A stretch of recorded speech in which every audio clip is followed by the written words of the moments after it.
Jeigu pastaruoju metu galvojate apie konkretų žmogų ir bandote suprasti, kas vyksta jo galvoje, ar jis apie jūs galvoja taip pat kaip ir jūs, ši žinutė gali būti neatsitiktinė. Žiūrėsim, ką jis apie jūs galvoja dabar. Ne praeityje, ne apskritai, o būtent šiuo momentu.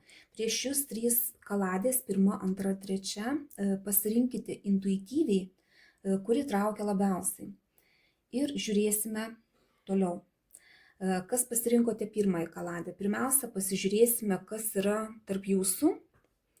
Ar dar yra ryšys, ar jau atsirado atstumas.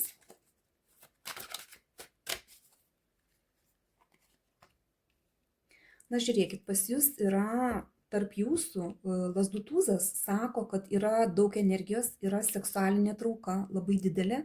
Galbūt jūs traukiate vienas kitą, galbūt tarp jūsų ir yra kažkoks tai seksualinis ryšys, ane? Bet pagal šį arkaną, tai sakyčiau, kad tai yra impulsas, kaip kažkokia tai pati pradžia, net jeigu jūs ir pažįstami esate seniau, tai šis arkanas rodo, kad jūs traukiate vienas kitą, kad yra trauka tiek iš jūsų pusės, tiek iš jo pusės. Ir žiūrime, ką jisai galvoja apie jūs šiuo metu, ar vis dar galvoja.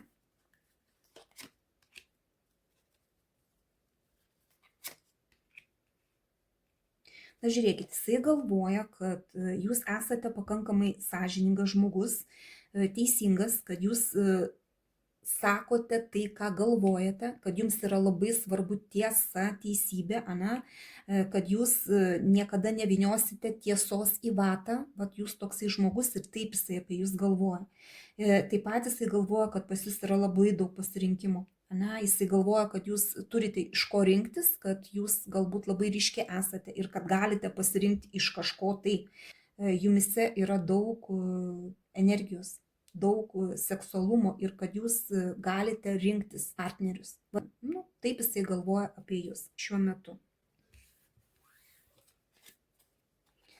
Kas pasirinkote antrąją kaladę? Kas tarp jūsų šiuo metu? Koks ryšys pas jūs? Ar yra tas ryšys? Ar jau atsirado kažkoks tai atstumas? Kas tarp jūsų šiuo metu?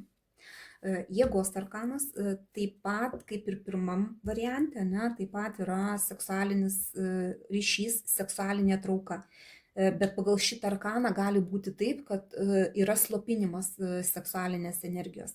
Jeigu jūs esate kartu kaip pora ir, tarkim, jūs galbūt gyvenat kartu, tai čia yra toks ryšys, kai jūs labai traukiate vienas kitą ir jūs esate suderinami lovoje. Ta prasme, intimumas yra jums labai tinkamas, jūs vienas kitam labai tinkate lovoje. Jeigu jūs esate tokioj stadijoje, kai dar draugaujat, kai pas jūs yra tik tai pati pradžia, tai gali būti taip, kad yra labai didelė seksualinė trauka, bet jūs ją slopinate, jūs nerodote, tiek jis gali nerodyti, ane, tos seksualinės traukos, tiek ir jūs galite tą trauką kažkaip tai slopinti savyje, ta prasme, nepaleisti jos į aplinką, ta prasme, laikyti viską savyje. Gerai, ką jisai galvoja šiuo metu apie jūs, ar iš vis jis kažką tai apie jūs galvoja.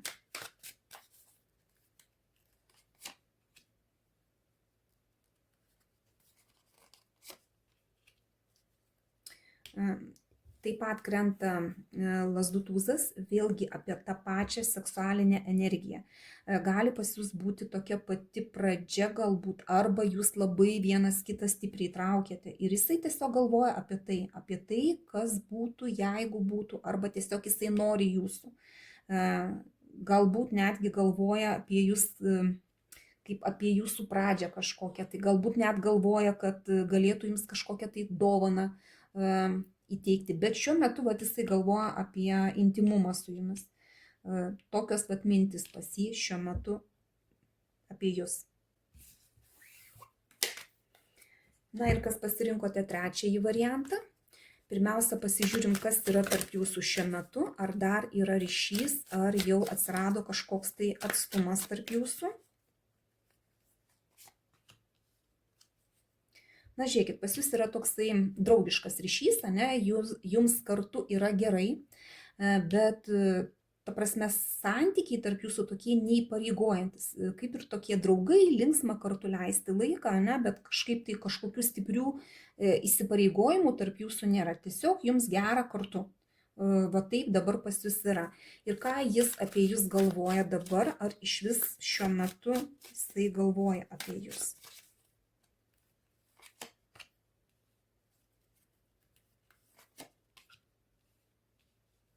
Na, žiūrėkit, taip jisai galvoja apie jūs ir galvoja, kad jūs esate ryškus žmogus, galbūt vat jam ir atrodo taip, kad jūs linksmas, toksai su jumis gera leisti laiką, galbūt galvoja, kad jūs šiek tiek egoistė esate, bet tiesiog su jumis linksma, su jumis gera, jūs esate ryški, jūs esate matoma ir jisai taip apie jūs ir galvoja.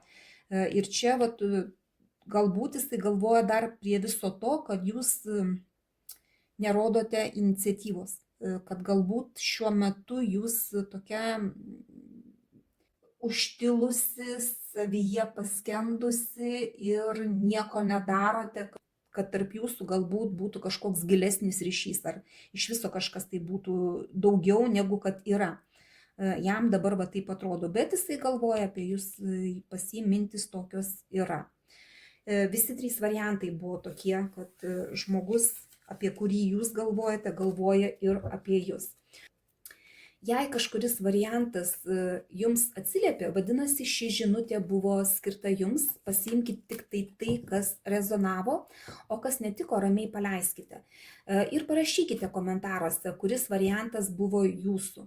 Pirmas, antras ar trečias. Smalsu matyti, kaip mūsų energijos susitinka ir kiek iš jūsų jaučia tą pačią vibraciją. Ir nors ši žinutė baigėsi, jos energija tebėra su jumis.